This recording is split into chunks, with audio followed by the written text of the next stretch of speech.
ನಿಜವಾಗ್ಲೂ ಸರ್, ನಾನೊಬ್ಬ ಭಿಕ್ಷುಕ ಸರ್. ನಿಮ್ಮ ಹತ್ರನೇ ಎಷ್ಟೋ ಸಲ ನಾನು ಭಿಕ್ಷೆ ಎತ್ತಿದ್ದೀನಿ ಸರ್. ನನ್ನ ಹತ್ರನಾ? ಹೌದು ಸರ್. ಎಲ್ಲಿ?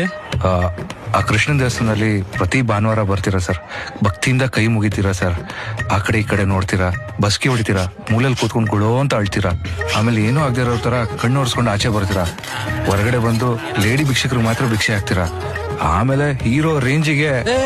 ಸಾಕ್ ನಿಲ್ಸೋ, ನೀ ಭಿಕ್ಷುಕ ಅಂತ ನಂಬಿಕೆ ಬಂತು. ಹೌದು, ಆ ಹುಡುಗಿ ಯಾರು? ನನ್ನ ಗರ್ಲ್ ಫ್ರೆಂಡ್ ಸರ್. ಗರ್ಲ್ ಫ್ರೆಂಡಾ? ಹೌದು ಸರ್. 45 ವರ್ಷ ಕಣೋ, 45 ವರ್ಷ ಒಬ್ಳು ಹುಡುಗಿನೂ ಸಿಕ್ಕಿಲ್ವೋ? Government employee.